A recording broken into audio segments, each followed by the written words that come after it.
অনেকেই জানতে চেয়েছেন যে যদি 120 দিনের মধ্যে রিটেন স্টেটমেন্ট দেওয়া না হয় তাহলে মামলাটা কি এক্সপার্টি হবে কি হবে না। দেখুন, আইনে বলা আছে 30 দিনের মধ্যে সমন পাওয়ার 30 দিনের মধ্যেই রিটেন স্টেটমেন্ট দিতে হবে, ম্যাক্সিমাম 120 ডেজ। এবার অনেকের কোশ্চেন হচ্ছে 120 ডেজে তো অনেকে রিটেন স্টেটমেন্ট দিচ্ছে না, তখন কি হবে। দেখুন, অনেকের অনেক কারণ থাকতে পারে।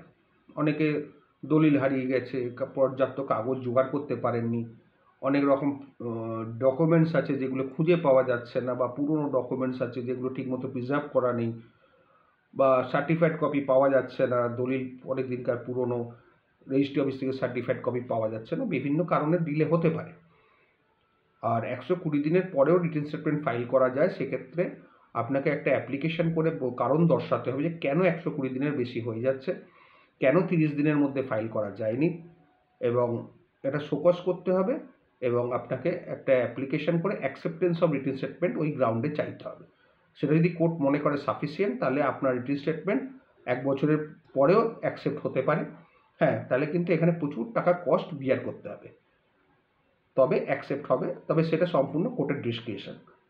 এটা একটি শর্ট ভিডিও করলাম, এই মর্মে আমার লেন্দি ভিডিও এবং আরও অনেক সাবজেক্ট নিয়ে এই রিটেন স্টেটমেন্টের ওপরে পড়া আছে। যদি কেউ মনে করেন তাহলে এটা লেন্দি ভিডিওটা দেখতে পারেন, তাতে আপনারা উপকৃত হবেন। এটা জাস্ট একটা শর্ট ভিডিও আপনাদের জ্ঞাতার্থে দিলাম, লং ভিডিওটা দেখবেন, তাহলে অনেক কিছু জানতে পারবেন এবং গ্যারান্টি দিয়ে বলতে পারি অনেক কিছু শিখতে পারবেন। ভালো থাকবেন।